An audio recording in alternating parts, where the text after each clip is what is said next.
Hello everyone, welcome to the woman of honour series. എല്ലാവർക്കും ഒരു നല്ല ദിവസം ആശംസിക്കുന്നു. ഇന്ന് ലോക നാടക ദിനം എന്ന് ഞാൻ കേൾക്കുവാനായിട്ടിടയായി. കേരളത്തിലെ മലയാളം ന്യൂസ് കണ്ടപ്പോൾ അതിനെക്കുറിച്ച് പറയുന്നുണ്ടായിരുന്നു. നാടകത്തെക്കുറിച്ചൊക്കെ ഇന്നത്തെ ജനറേഷൻ എത്രമാത്രം അറിയാമെന്നറിയില്ല. എങ്കിലും ഇന്നും വളരെ ആക്റ്റീവായിട്ട് ഇരിക്കുന്ന നടന്മാരും കൃതി ഉണ്ടാക്കുന്നവരും ആക്ട് ചെയ്യുന്നവരും അതിൻ്റേതായ രീതിയിൽ വളരെ വാല്യൂ കൊടുത്തുകൊണ്ട് അവരതൊക്കെ ചെയ്തുകൊണ്ടിരിക്കുന്നത് കണ്ടപ്പോൾ സന്തോഷം തോന്നി. ഞങ്ങളുടെയൊക്കെ ചെറുപ്പത്തിൽ ഞങ്ങൾ നാടകമൊക്കെ കാണാൻ പോകുമായിരുന്നു. അത് അന്നത്തെ സിനിമയൊന്നും ടി വി ഒന്നും ഇല്ലാത്ത കാലത്തായിരുന്നു.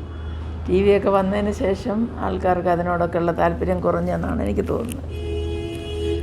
പിന്നീട് പറയുകയാണെങ്കിൽ നമ്മൾ നാടക ഡ്രാമ ഒക്കെ സ്കൂളുകളിലൊക്കെയും എല്ലാ സ്റ്റുഡൻസൊക്കെ അത് കളിക്കുകയും എടുക്കുകയും ഒക്കെ ഒത്തിരി നമ്മൾ സന്തോഷിച്ചിട്ടുള്ള ദിവസങ്ങൾ അതൊക്കെ. എന്തായാലും ഇന്നത്തെ ദിവസം താല്പര്യമുള്ളവർക്കൊക്കെ ആ കാര്യങ്ങളെക്കുറിച്ച് വായിക്കാനും ചിന്തിക്കാനും പറയാനും യൂട്യൂബിലാണെങ്കിലും സെർച്ച് ചെയ്താൽ നാടകങ്ങളൊക്കെ കാണുമെന്ന് തോന്നുന്നു. ഏതായാലും അവർക്കെല്ലാം ഒരു നല്ല ആശംസ നേരുകയാണ്. പിന്നെ എനിക്ക് പറയുവാനായിട്ടുള്ളത്, ഈ പ്രാർത്ഥിക്കുന്നത് കൊണ്ട് എന്തെങ്കിലും വിശേഷമുണ്ടോ അല്ലെങ്കിൽ അതുകൊണ്ട് ഗുണമുണ്ടോ എന്നുള്ളത്. അതായത് റീസെൻ്റ്ലി ഒരു വലിയ ബഹളം കേൾക്കുവാനായിട്ടിടയായി. അതായത് നമ്മുടെ പ്രിയ മമ്മൂട്ടിക്ക് സുഖമില്ലാത്തപ്പോൾ അതിന് മോഹൻലാൽ ശബരിമലയിൽ പോയി മമ്മൂട്ടിക്ക് വേണ്ടി പ്രാർത്ഥിച്ചു എന്നുള്ളതാണ് വലിയ ഒരു പ്രശ്നമായി മാറിയത്. ദൈവം എല്ലാവരെയും ഒരുപോലെ സൃഷ്ടിച്ചു. നമ്മൾ ഈ ഭൂമിയിൽ വന്നതിന് ശേഷം റിലീജിയനും അതും ഇതൊക്കെ നമുക്കറിയാം. അത് ഒരു പ്രായമായതിന് ശേഷം നമ്മളതൊക്കെ മനസ്സിലാക്കുന്നു.